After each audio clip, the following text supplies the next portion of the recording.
आई। तो इस प्रकार नंद बाबा ने बहुत उत्सव मनाया। अब कंस के पास चलते हैं। तो कंस ने एक सभा बुलवाई, सभी राक्षसों को बुलाया गया। उन राक्षसों में पूतना नामक राक्षसी को चुना गया। अब कंस कहे कि जल्दी पैदा हो गया, तो मुझे तो पता नहीं कितनी जल्दी पैदा हो गया। तो जाओ, गोकुल में 6-6 महीने के जितने बालक हैं सबको मार दो। तो जाती है, सुंदर स्त्री का वेश बनाकर अपने स्तनों पर विष का लेपन करके बच्चों को एकांत में ले जाए और दूध पिलाने के बहाने विष पिलाकर उनकी हत्या कर दे। रोज 2-2, 3-3 बच्चों की हत्याएं होने लगी। अब भगवान ने योग माया को आदेश दिया कि पूतना के मस्तक पर जाकर बैठो और उसे मेरे घर की ओर लेकर आओ, क्योंकि ऐसे सारे चले गए तो मैं खेलूंगा किसके साथ। तो योग माया पूतना के मस्तक पर बैठती है और वो अपने आप भगवान के घर की ओर चलने लगती है। यशोदा मैया घर के आंगन में बैठी है, भगवान को दूध पिला रही है।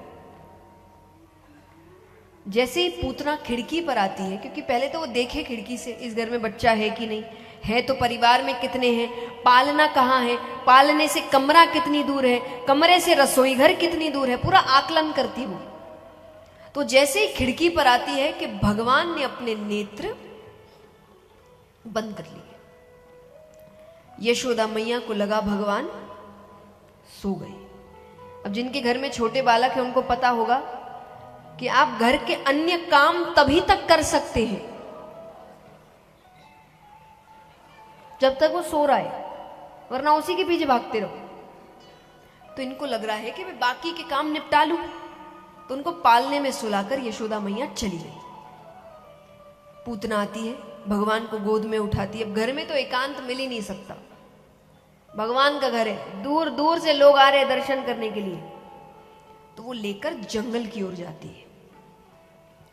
जंगल की ओर अब भगवान को दूध पिलाने लग रही है। भगवान ने कुछ दिन तो दूध पिया, कुछ देर तो दूध पिया, उसके बाद उसके प्राण पीने लगे। अब मृत्यु हो रही है, उसको तकलीफ हो रही है, वो जोर से चिल्लाए, लाला मोहे छोड़, लाला मोहे छोड़। लाला कहे ऐसे तो मैं किसी को पकड़ता नहीं, पकड़ लूं तो मैं उसे छोड़ता नहीं। अच्छा देखिए, ये दोनों बातों में है, अच्छा और बुरा। अच्छे में भगवान जल्दी से किसी को अपनाते नहीं है, बड़ी परीक्षाएं लेते हैं। और 90% लोग इस परीक्षा के समय ही साथ छोड़ देते हैं। नहीं है भगवान, नहीं मानते भगवान। और यही आपका टेस्ट होता है। क्योंकि वरना एक बात बताइए, अगर आपके जीवन में सब अच्छा चल रहा है, सब सही चल रहा है, और आप भगवान को मना रहे हो, कौन सी बड़ी बात है? कौन सी बड़ी बात है? कोई भी मना लेगा। अरे एक नास्तिक मना लेगा। अगर मैं आज किसी नास्तिक को कह दूं कि भाई तुम भगवान को मना लो, तुम्हारे जीवन में सब सही हो जाएगा, वो स्वार्थ से ही मना लेगा। आपने कौन सी बड़ी बात कर दी फिर? लेकिन अगर आपके जीवन में सब सही नहीं चल रहा, तकलीफें हैं, विपरीत परिस्थितियां हैं, फिर भी आप कहे मुझे भरोसा है वो गलत नहीं करेगा मेरा, ये असली भक्ति है ना। ये कितने लोग कर लेते हैं। सबको है भगवान मेरा काम कर दो, बस मेरे काम होने चाहिए। देखिए, भगवान को कोसने से कुछ नहीं होगा। आपके जीवन में जो भी मिल रहा है आपको, आपके ही कर्म है, या तो इस जन्म के या पिछले जन्म के। पिछले जन्म का किसको याद है? याद है क्या? लेकिन ऐसा नहीं है आपको याद नहीं तो उसका दंड नहीं मिलेगा। तो कई बार इस जीवन में ऐसी परिस्थितियां सामने आती है और हमें लगता है कि क्यों, ऐसा तो कुछ किया ही नहीं है मैंने, इतना तो बुरा मैंने कभी किया भी नहीं। अभी नहीं किया, पहले किया होगा।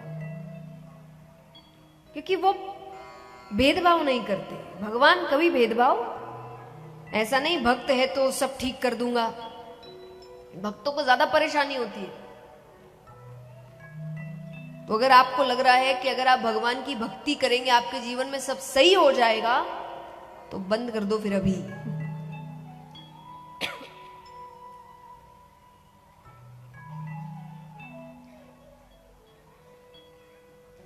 तो भगवान बड़ी परीक्षाएं लेते हैं कि कितना मानता है, देखता हूं स्वार्थ से मना रहा है कि सच में प्रेम है इसे। लेकिन अगर आपने वो परीक्षाएं पास कर ली, फिर भगवान नहीं छोड़ते आपको, फिर हर परिस्थिति में आपके साथ खड़े रहते हैं। बुरे में भी है, भगवान जल्दी से दंड भी नहीं देते, बहुत समझाते हैं आपको। अपने आसपास के लोगों के द्वारा समझाएंगे, गलत जा रहे हो, गलत जा रहे हो, गलत जा रहे हो, आप मानने को तैयार नहीं। मनुष्य को लग रहा है उसके अलावा दुनिया में सब गलत है, वही अकेला सही है। ऐसा नहीं होता है, हाँ कि ना? ठीक है, कुछ लोगों के लिए कह सकते कि वो इस भावना से कह रहा है, पूरी दुनिया तो एक भावना से नहीं कह सकती ना। तो अगर आपको अधिकतर लोग यही मिल रहे हैं जो आपके अंदर एक कमी निकाल रहे हैं, और एक ही कमी सब निकाल रहे हैं, मतलब कमी फिर आप में ही है। हर व्यक्ति की नजर एक ही चीज पर कैसे पड़ सकती है? जो आपका दुश्मन है पड़ सकती है, हर किसी की। तो अगर कोई एक व्यक्तित्व के ऊपर, एक आपके स्वभाव के ऊपर बात कर रहा है और सब कर रहे हैं, उसको ठीक करिए। ये मत सोचिए कि भाई हम जिसके साथ रहेंगे वो हम जैसे हैं हमें वैसे ही ग्रहण करेगा। आप कर लेंगे? बताओ। हम कई बार जब अपना साथी चुनने की बात करते हैं तो व्यक्ति सोचता है कि मैं जैसा हूं मुझे वैसे ही ग्रहण करे। आप कर लेंगे? आप खुद तो नहीं करेंगे। आपको तो सामने वाले में इतनी इतनी अच्छाइयां चाहिए, ये ठीक हो जाए, ऐसे ऐसे बदल जाए मेरे हिसाब से। और यही जब आपकी बात आती है तो आपको चाहिए नहीं, मुझे बदले ना। ये कैसे चल सकता है? तो या तो आप भी वही उम्मीद रखिए सामने वाले से और आप भी वही करिए, और या फिर आप सुधरिए। कुछ लोग आके कहते हैं भाई हाँ हम में है ये दिक्कत, क्रोध आ जाता है, पर ये दिक्कत आपके अकेले को अगर संभालना हो तो चलिए आप में रहे दिक्कत। आपकी वजह से कितनों को तकलीफ हो रही है, ये तो गलत है। आपके कमी का भुगतान सब क्यों करे? आपको दिक्कत है, आपको परेशानी है, ठीक कौन करेगा बताओ? हम ये बोल सकते हैं कि दुनिया में एक दया भाव रहे कि आप लोगों से अच्छे से मिलिए, दया से मिलिए, लेकिन लोगों ने जिम्मेदारी नहीं ली है आपको सुधारने की, आपको खुश रखने की, आपको ठीक करने की। ये मैं युवाओं से भी कहूंगी, जब आज हम इतनी परिस्थितियों की बात करते हैं, मुझे ये परेशानी है, मुझे वो परेशानी है, मुझे स्ट्रेस है, ये आपकी दिक्कत है। आप उम्मीद कर सकते हैं लोगों से कि वो मेरे प्रति दया दिखाए, पर आप हक से नहीं बोल सकते करना पड़ेगा। नहीं, परेशानी किसकी है? तो इस परेशानी को लेकर आप कुछ भी नहीं कह सकते और फिर इस परेशानी का पर्चा सामने कर दीजिए, मुझे तकलीफ है इसलिए। नहीं, ये गलत है। तो आपको समझना होगा, अगर आपके व्यवहार में कुछ कमी है उसको ठीक करना आपकी जिम्मेदारी है, लोगों की जिम्मेदारी नहीं है उसको ग्रहण करना। तो उसको ठीक करिए। चलता है नहीं होता है, तो चलता है। थोड़ी तो कमियां होनी चाहिए, लेकिन तब तक जब तक आपको पता नहीं है, पता चलने के बाद नहीं होनी चाहिए। कई बार पता नहीं होता तब ठीक है, लेकिन जिस दिन पता चल जाए उस दिन भी आप उसको ठीक नहीं कर रहे, तो फिर दिक्कत किसकी? हमारी में। तो ठीक करो।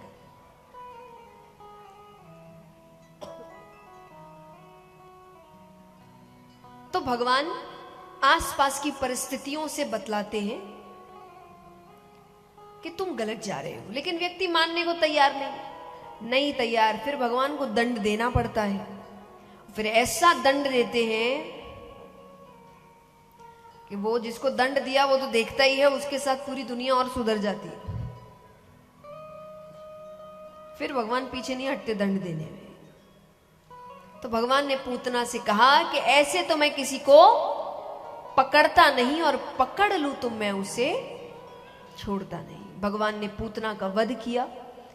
अब वो विशाल राक्षसी का शरीर जब जमीन पर गिरता है तो भयानक आवाज होती है।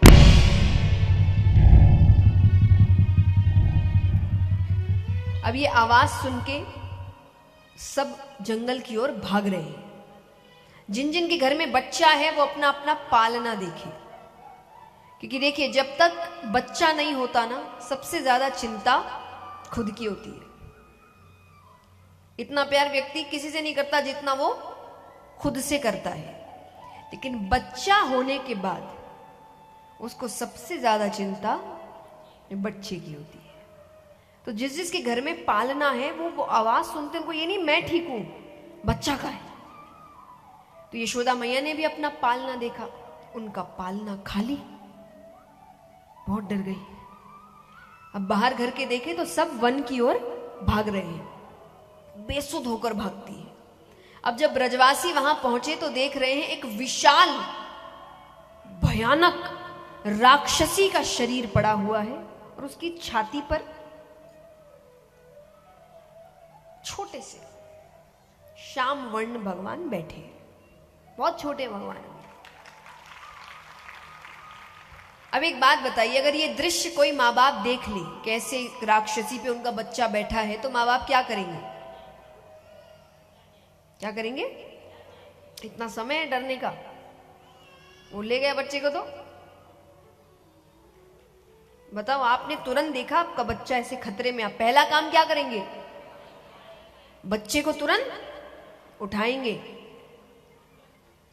डरना ये सब बाद में याद आता है। इसलिए मैंने कहा ना, माँ बाप में एक अलग शक्ति है। उस वक्त वो सब भूल जाते हैं, वो ऐसे ऐसे लड़ जाएंगे, लड़ने के बाद उनको लगेगा कैसे डर कैसे नहीं लगा। एक बहुत सुंदर वीडियो आया था, विदेश में तो घर ऐसे दूर दूर होते हैं ना, सब एकदम आउटस्कर्ट्स में होते हैं, जंगल, कई बार आसपास जंगल होते हैं। तो एक व्यक्ति का घर था, वहां पीछे के रास्ते से भालू आया है और उसका बच्चा बाहर खेल रहा है।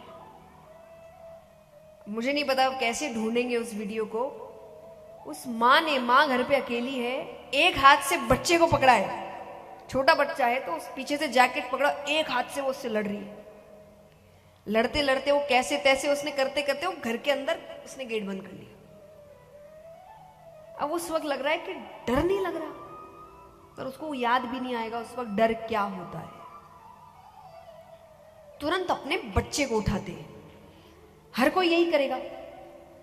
यशोदा मैया ने ऐसा कुछ नहीं किया। वो जैसे ही वहां गई, उनकी पहली नजर भगवान पर पड़ती है, उसके बाद वो नजर हटी नहीं। राक्षसी अभी तक दिखी नहीं है। भगवान इतने सुंदर लग रहे हैं, इतने ज्यादा सुंदर लग रहे हैं कि वो दूर से निहार रही है, मेरा बेटा कितना सुंदर है। इतना सुंदर कोई कैसे हो सकता है? पर अब ये है तो थोड़ी अटपटी बात। ब्रजवासियों का ध्यान जा रहा है, तो भगवान को लगा कि कहीं इनका ध्यान मेरे ऐश्वर्य पे ना पड़े कि बच्चा साधारण नहीं है। तो भगवान जोर जोर से रोने लग गए, ऐसे दिखा रहे जैसे मानो भगवान को डर लग रहा है। अब डर लग रहा है तो फिर तो यशोदा मैया ने गोद में उठा लिया। नंद बाबा आते हैं, ब्रजवासियों ने कहा, बाबा बाबा आज तो भगवान ने लाला को बचा लियो। भगवान मन में कह रहे भगवान ही बचाएंगे। यशोदा मैया तो बहुत डर गई। इस घटना के बाद यशोदा मैया ने एक ऐलान कर दिया कि आज से लाला के दर्शन